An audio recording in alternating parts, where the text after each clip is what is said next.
ఉద్యమాలకు సిద్ధమవుతోన్న తెలంగాణ బీజేపీ కాంగ్రెస్ అవినీతి అక్రమాలపై ఉద్యమమే అంటున్నారు రామచంద్రరావు. రేపు ఎంపీలు ఎమ్మెల్యేలతోటి కార్యాచరణపై కీలక భేటీ ఉంటుంది. ఫీ రీఎంబర్స్మెంట్పై పోరు ఇప్పటికే మొదలెట్టామంటున్నారు. క్యూర్ పాలసీ, ప్రభుత్వ ల్యాండ్ కబ్జాలపై పెద్ద ఎత్తున పోరాటం చేస్తామంటున్నారు రామచంద్రరావు. యువతను అన్ని వర్గాలను కాంగ్రెస్ మోసం చేస్తోందంటున్నారు బీజేపీ చీఫ్. తో మాట్లాడేందుకు బీజేపీ రాష్ట్ర అధ్యక్షులు రామచంద్రరావు గారు ఉన్నారు. ఇప్పటి వరకు ఒక లెక్క 15 ఆగస్టు తర్వాత మరో లెక్క అని చెప్పి మీరు చెప్పారు గతంలో. అంటే ఆగస్టు 15 తర్వాత ఏ విధమైన ఉద్యమ కార్యాచరణతో బీజేపీ ముందుకెళ్ళబోతుంది? చాలా అంశాలు ఈరోజు రాష్ట్రాలను పీడిస్తూ ఉన్నాయి.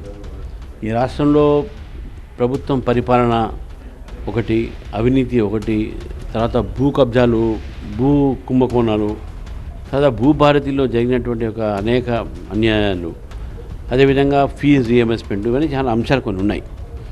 రేపు ఎంపీ ఎమ్మెల్యేస్తో మా బయట ఉంటుంది. అందులో కూడా ఆల్రెడీ ఫీజు రీఎంబర్స్మెంట్ జరుగుతూ ఉన్నది.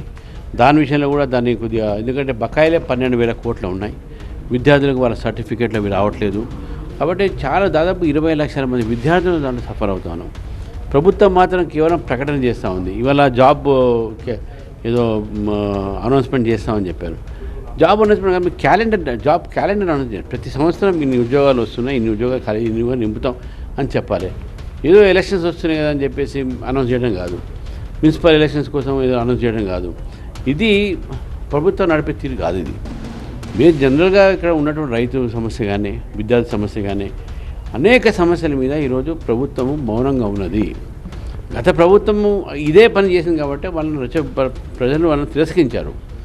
ఇప్పుడు ప్రజలు బీజేపీ చూస్తూ ఉన్నారు. కాబట్టి బీజేపీ తప్పకుండా 15th ఆగస్ట్ నిన్న అయిపోయింది కాబట్టి ఈరోజు ఇప్పుడే మా జనరల్ సెక్రటరీస్ మేము కూర్చోవడం జరిగింది, మీటింగ్ జరిగింది.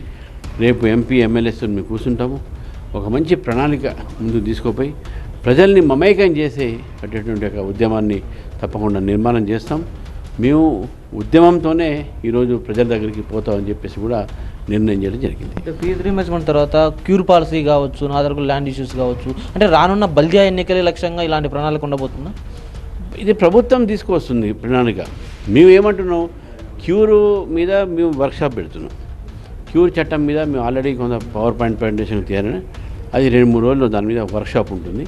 ఎందుకంటే హైదరాబాద్ సెంట్రిక్, అది అంటే అర్బన్ రింగ్ రోడ్ లోపల వచ్చేటటువంటి అర్బన్ ఏరియా సెంట్రిక్ చట్టం కాబట్టి అటువంటి ఆ ఏరియాలో ఉన్న కార్యకర్తలతో ఒక వర్క్షాప్ ఒకటి 4-5 రోజుల్లో పెడతా ఉన్నాం. దాని మీద కూడా ప్రజల దగ్గర నుంచి కూడా మేము కూడా అభిప్రాయాలు సేకరిస్తాం. ప్రజల ఆలోచన మనకి, ప్రజలకు ఎక్కడ నష్టం అవుతుంది ఈ చట్టం వల్ల, దాన్ని మేము చూసి దానిపైన కూడా మేము తప్పకుండా సిటీలో ఉన్న సంబంధించిన కార్యకర్తలు దాన్ని ఉద్యమిస్తారు. కెమెరామెన్ శేషుతో విద్యాసాగర్, TV9 హైదరాబాద్.